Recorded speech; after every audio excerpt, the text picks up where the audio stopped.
কন্ডেন্সারে যদি কোনো প্রকার তাপ অপসারণ করতে না পারে তাহলে কন্ডেন্সারের ভিতরে কি কি ঘটনাগুলো ঘটে। আমরা বললাম যে কন্ডেন্সারের ভিতরে যদি কন্ডেন্সারের তাপ না বের করতে পারে তাহলে কি করে, প্রেসার বেড়ে যায়। মানে রেফ্রিজারেন্ট ভ্যাপার থেকে কি হতে পারে না, তরল হতে পারে না। তরল না হলে প্রেসার বাড়ে, প্রেসার বাড়লে এম্পিয়ার বাড়ে।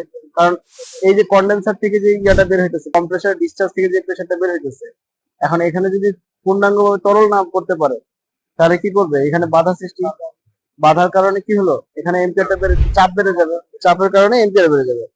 এই কত এম্পিয়ার নিচ্ছে, 10.5 এম্পিয়ার। এখন এই যে পুরো এসিটা কিন্তু অ্যাক্টিভ আছে।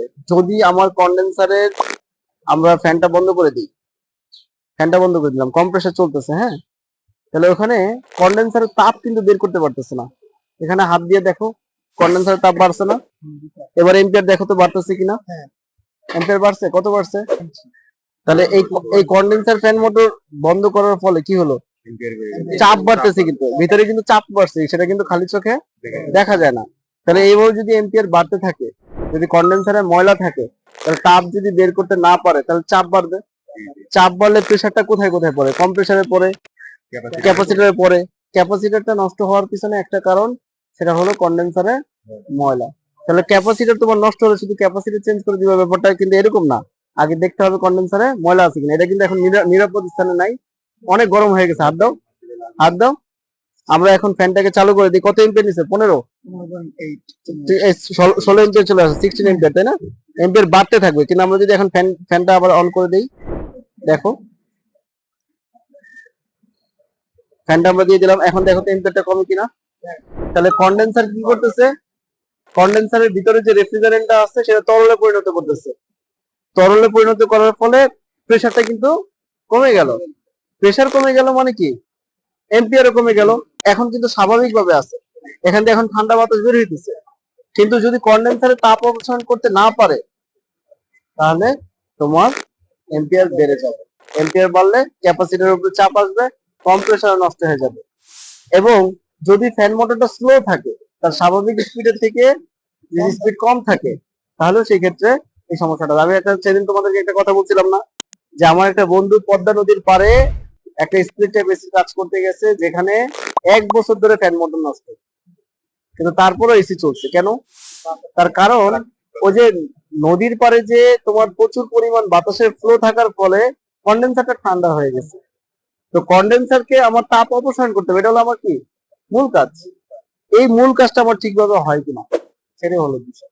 তাহলে আশা করি সবাই বুঝতে পারছো না। আমরা থিওরিক্যালি এটা কিন্তু বুঝাইছি, এখন প্র্যাকটিক্যালি দেখলাম, হ্যাঁ, যে কিভাবে আসলে কন্ডেন্সারে যদি তাপ বেড়ে যায়, আমার এখানে চাপ বাড়ে, চাপের বলে কি চাপের ফলে কি হয়, এম্পিয়ার বাড়ে। তাহলে আমাদের যে এই যে মিটার গুলো আছে, এই মিটার গুলো দিয়ে আমরা মেনলি এই যে এই মাল্টিমিটার আছে, এখানে ক্লিপন মিটার আছে, এই মিটার গুলো দিয়ে আমরা মূলত এই মেজারমেন্ট গুলো করে আমাদের বুঝতে হবে যে এসিটার ত্রুটিটা কোথায়। ক্যাপাসিটি যদি নষ্ট হয়, কখনো ক্যাপাসিটি চেঞ্জ করে দিবা না ডিরেক্ট। ক্যাপাসিটিটা নষ্ট কেন হলো সেটা খুঁজে বের করতে হবে। কম্প্রেশন নষ্ট হয়েছে, কম্প্রেশনটা নষ্ট কেন হয়েছে সেটাকে খুঁজে বের করো। কন্ডেন্সারে ময়লার কারণ কি সেটা খুঁজে বের করো। এখন তুমি মনে করো একটা গার্মেন্টস ইন্ডাস্ট্রির পাশে তুমি এসি সার্ভিসিং করতে গেলা, এখন গার্মেন্টস এর পাশে কিন্তু প্রচুর পরিমাণ তুলার উৎস থাকে। তাহলে এই তুলা সুতা এগুলা গিয়ে কিন্তু কন্ডেন্সারে একটু পরপর ময়লা হবে। তাহলে আমাকে খেয়াল রাখতে হবে যে যদি ওইরকম গার্মেন্টস থাকে, তাহলে কাস্টমারকে ওইভাবে পরামর্শ দেয়া যে আপনারা এসি গুলা 15 দিন 1 মাস পর পর সার্ভিসিং করাবেন। এসি যে বিস্ফোরণ হয়, এসিটা যে বিস্ফোরণ হয়, এখানে কিন্তু একটা জিনিস তোমরা খেয়াল করছো কিনা জানি না, এম্পিয়ার কত হয়েছিল সর্বোচ্চ, 16, 16.33 এম্পিয়ার আসছে না, 16.3 এম্পিয়ার মানে 16 এম্পিয়ার আসছে। এখন এই পুরো প্রেসারটা কিন্তু কম্প্রেসারের উপরে আসছে। এর মানে আমাদের বেশিরভাগ কাস্টমাররা কি করে, আউটডোর কিন্তু পরিষ্কার করে না, এসি গুলো ঠিকভাবে রক্ষণাবেক্ষণ করে না। তো না করার ফলে এই কন্ডেন্সারের প্রেসার বাড়ে। যখন কন্ডেন্সারের প্রেসার বাড়লে, যখন কন্ডেন্সারের ভিতরে প্রেসার বেড়ে যায় ময়লার কারণে, তাপ অপসারণ করতে পারে না, তখন কম্প্রেসারের চাপ পড়ে, কম্প্রেসারে এম্পিয়ার বেড়ে যায়, আর এম্পিয়ার বেড়ে গেলে এখানে বৈদ্যুতিক গোলযোগ সৃষ্টি হয় এবং এসি বিস্ফোরণ পর্যন্ত ঘটে। তাহলে আমাদের সব সময় এসির আউটডোরের যদি ময়লা থাকে অবশ্যই এটাকে পরিষ্কার করতে হবে। কোনো প্রশ্ন আছে কি? এটা বন্ধ হয়ে গেল, হ্যাঁ, ঠান্ডা বাতাস আসবে কোথেকে, এখানে তো বাতাস সার্কুলেশন করছে না, এই জন্য। তো যাই হোক, তো আমরা প্র্যাকটিক্যালি বোঝানোর চেষ্টা করেছি যে কন্ডেন্সারের ভিতরে যদি ময়লা থাকে তাহলে আসলে কি ধরনের ঘটনা ঘটে। তাহলে আমরা এই যে শুধু ক্যাপাসিটর নষ্ট হলেই যে চেঞ্জ করে দিব ব্যাপারটা এরকম না, নষ্ট হওয়ার কারণ সমূহগুলোকে আগে খুঁজে বের করতে হবে, ঠিক আছে? তো আশা করি সবাই বুঝতে পারছি। ধন্যবাদ। We are from Robust